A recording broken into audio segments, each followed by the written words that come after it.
Happy Friday.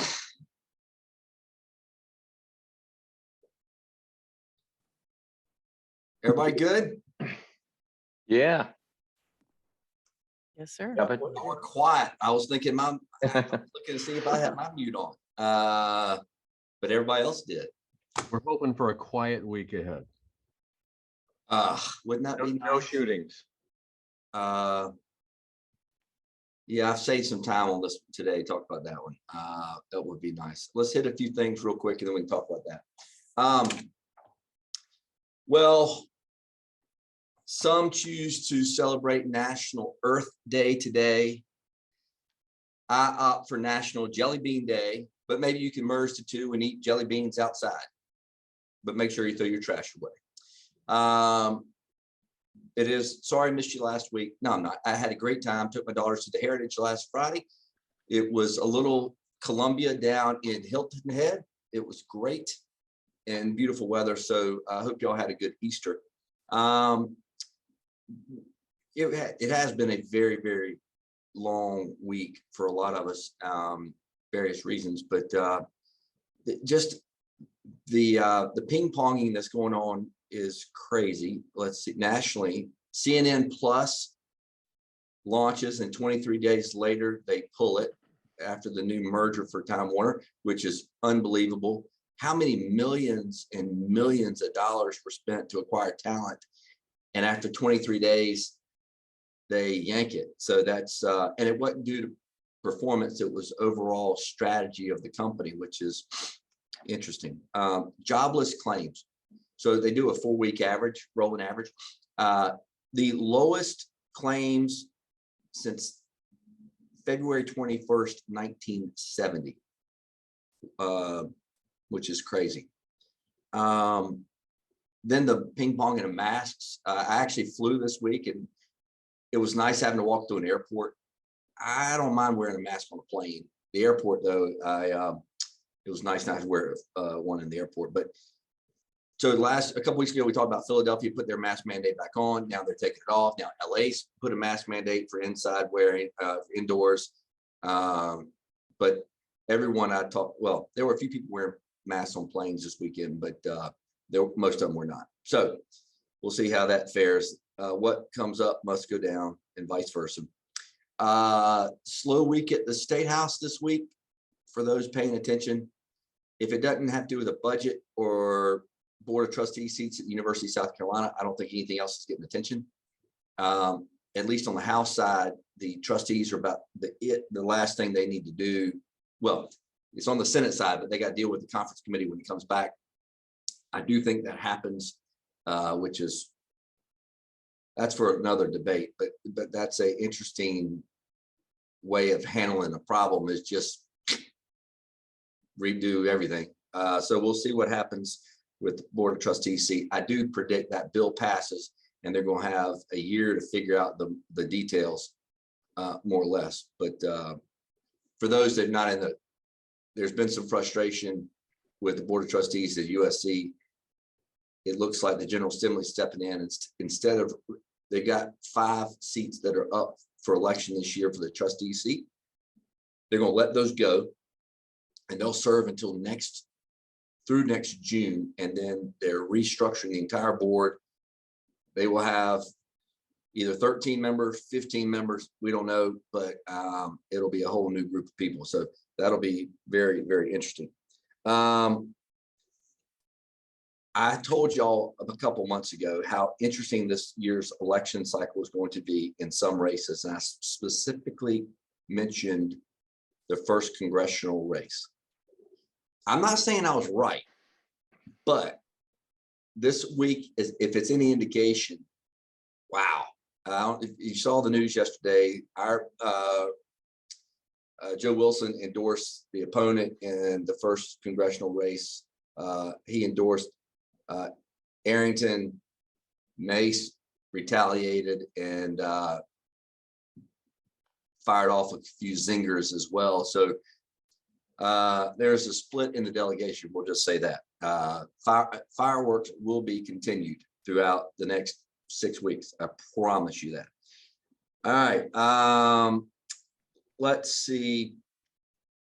on the local level, interesting article this week, and I don't say it because I was mentioning the article, but Chris Trainer did a deep dive for the last probably 2 months into the growth and or the lack of growth along Two Notch Road, and I love the in-depth article because I think there were a few different perspectives there that I thought were interesting. So if y'all hadn't read that, I encourage you to read it, because I do think that it's indicative of some other troubles that we have. And so there's no one size fits all for our issues in Columbia.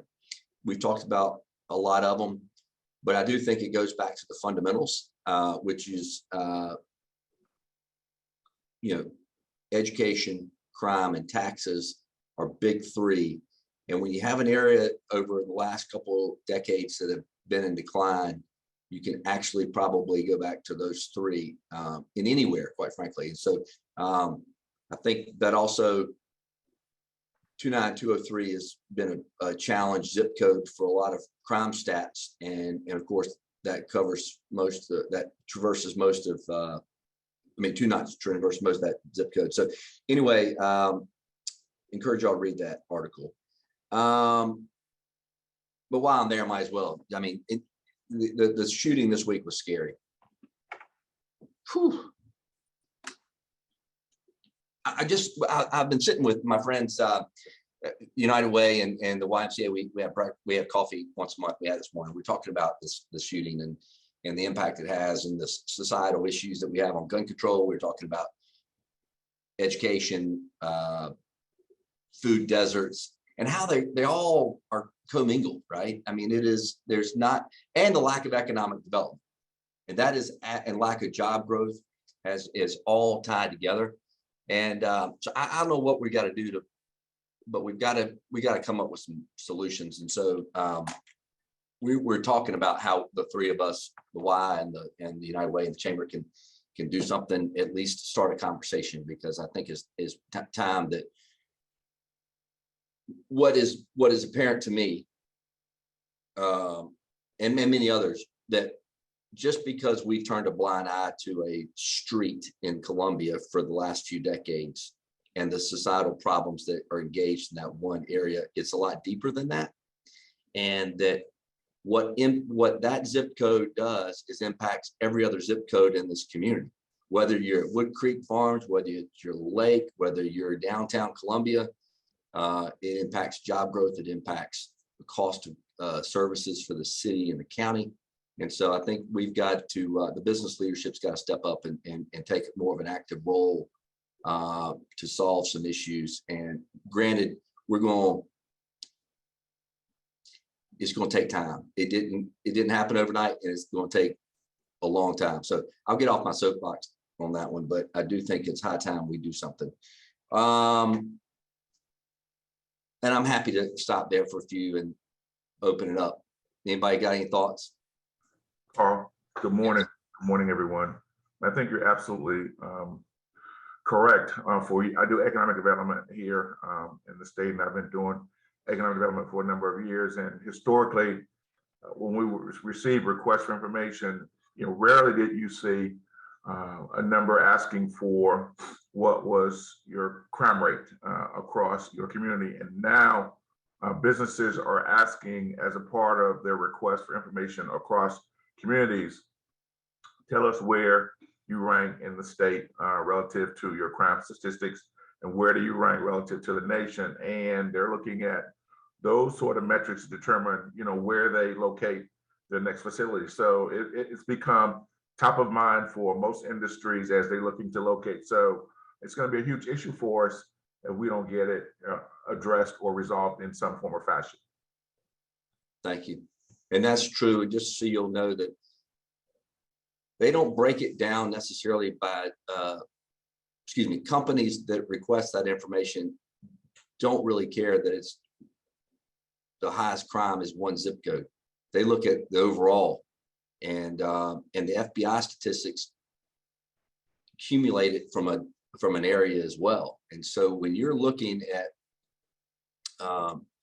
so currently Columbia is 50% higher than the state average, and we're double the national average on violent crime. And those are the numbers that impact Chuck's ability to bring somebody into town. What else? Anybody got anything? Anybody want to? Feel free to argue with me on this one. I just, it has bothered me all week. And it's kids. Right. I mean, that's the scary part. It's these kids are, 17, 18, 20 years old. That's really scary.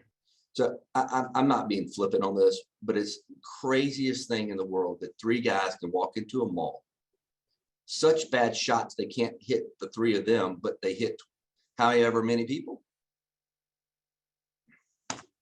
I don't know. It's sad. But the miraculous thing was nobody's killed. Unbelievably lucky in that regard. But the long-term impact is huge from the mental health side.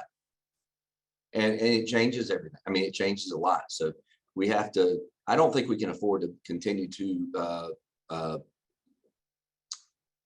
default to its young youth, or it is, it's just part of everyday stuff. It is not, shouldn't be.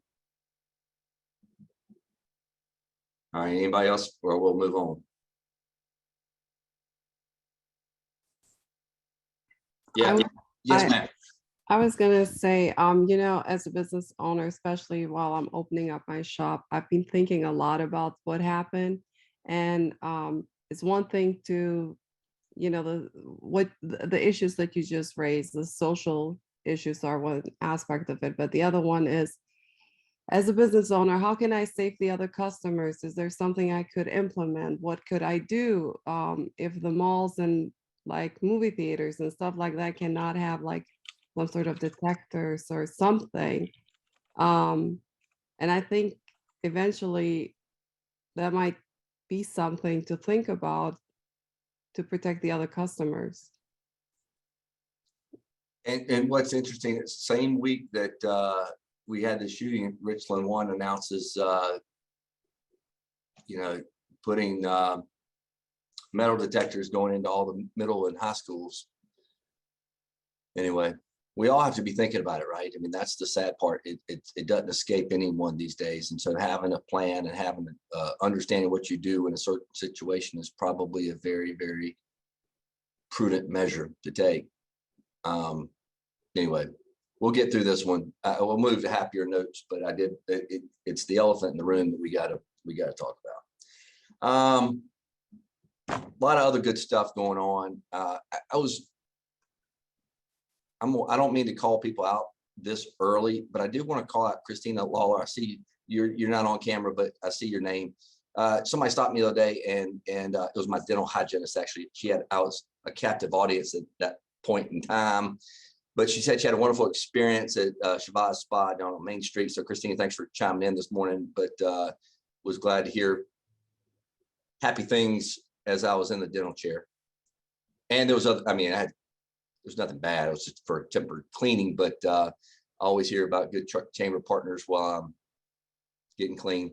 Also, let's talk about this week. We got conversations about a Doolittle Raiders museum popping up in Columbia, which would be kind of cool.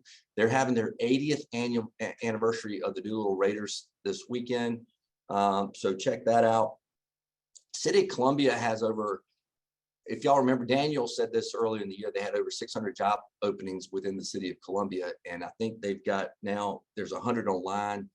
I read about that this morning. So Tara could probably, and how many more people are looking for jobs, but it is a prime season if you're graduating college right now, or if you're just graduating high school to find a job. Let's see what else is going on. By the way, Chambers got a golf tournament this weekend, and if you didn't get a team, you snooze, you lose. We're sold out. It's a good thing to have, but if you'd like to come out and visit us at Fort Jackson, let us know. We'll put you on the list, but you can come out and see all the fun. We appreciate everybody that has decided to play and join us for that. It'll be a great time. Also this weekend going on is the Spring Food Fair out at the State Fairgrounds. If you have not had your fried turkey leg or double fried Oreo or Twinkie or whatever, more power to you, but there's a food fair going on there. And the 30th annual Art Vista in the Vista celebrate the arts in Columbia. So, so make sure that there, Tara, thanks for that. City Job Fair Tuesday at the Convention Center. Yeah, it would behoove all of us that utilize services within the city of Columbia to get people to turn out to that. It would help on a lot of issues, so they need the help. All right, I'm off my soapbox for a little bit, just for a little bit. So I'll defer to anyone else that may have thoughts of their own or anything going on in your business you want to talk about. Hi, how's everybody? Carl, this is Hello, Melissa. How you doing? Hey, I'm good. I just wanted to remind everyone about Small Business Week. That's going to be the week of May 2nd. We are getting together a preliminary schedule for everything right now, working with your team around the presser for Monday to kick everything off. And we also have a celebration of our small businesses on Thursday that we're doing at the Medallion Center. And that information will come out hopefully this afternoon to share with everyone. And of course, we look forward to partnering with you on all of that and you and your team. So I just wanted to put that out there as well. Great. Thanks for that. Small Business Week coming up week after next. Hey, Carl, it's Tara. I can Hey, jump Tara. in. So we've been partnering with the City of Columbia to help promote their event, especially for things that are sort of outside of the Apple One staffing box. But they are doing on-the-spot interviews. They have most of their jobs posted on their website. So it's really a great opportunity. So people will get interviews that day and get offers that day as their plan. So we've been excited to help partner with them. Okay, great. Thank you very much. By the way, I was just looking at my notes, what I failed to mention to y'all at the beginning, and we talked about this a couple of times. While Los Angeles put the mask in place, and Philly took theirs off, or about to take theirs off, Richland County still has a mask mandate in place. And there's not trading emails with the chair last week. It does not look like they're going to take action on a mask mandate. They may let it expire in May, but they're not going to take action. But I know some folks on here have asked about it, but there's more of the story I cannot figure out, but it is, they're going to let it expire. It looks like in May. So that's just closing the loop for y'all. All right, what else going on? Hey, Carl, this is Christina. Hey, Christina. Lawler. Hey, sorry I didn't grab you earlier. I'm in the car, so I'm really sorry. It probably sounds like I'm in the car driving, but No. I wanted to say thank you for the shout out. I'm glad to hear that you were able to hear some good news from somebody on the outside. One thing I was going to mention, I know everybody is up in arms over the shootings recently and all of that, but the one thing that I have to say, unfortunately, this has been a long time coming because we don't, as a nation, understand mental health. And we don't teach kids how to communicate properly with anger management. I know a lot of parents like to say, you know, it's my kid, let me raise my kid, let me do my thing. But there are also parents out there that don't do that. And so, you know, as a society, we have half of them who are raising kids to do one thing and half of them who are so busy working all the time, 2-3 jobs to be able to make ends meet, that they, you know, don't have that time to put in. And I think that's where a lot of this is coming into play. And we're downsizing trauma, I think. I don't think people realize the effects of PTSD. I think your military is starting to see it more. And I think that they're realizing how much PTSD plays a part on the future life of somebody. But I don't think that we as a society are kind of seeing it that way. Yep. So I feel like, you know, one thing that hopefully somebody will spearhead and take on in the school districts is teaching kids about anger management. You know, you don't just break out your fists, you don't just break out your guns, you start with a conversation, see how it goes from there. And I just feel like we don't really do that anymore, per se. Right. The conflict resolution issue is an issue, or the lack of. Yes, yes. And I think that we see it, and we even see it in today. I mean, I see parents on ball fields that get angry and go out and attack umpires or coaches or anything else. And we as parents have to remember that we lead by example. And it's not just our children we're leading by example, it's everybody else's kids that we lead by example as well. Right, right. Totally do that. Good thoughts there, Okay. Christina. Thank you.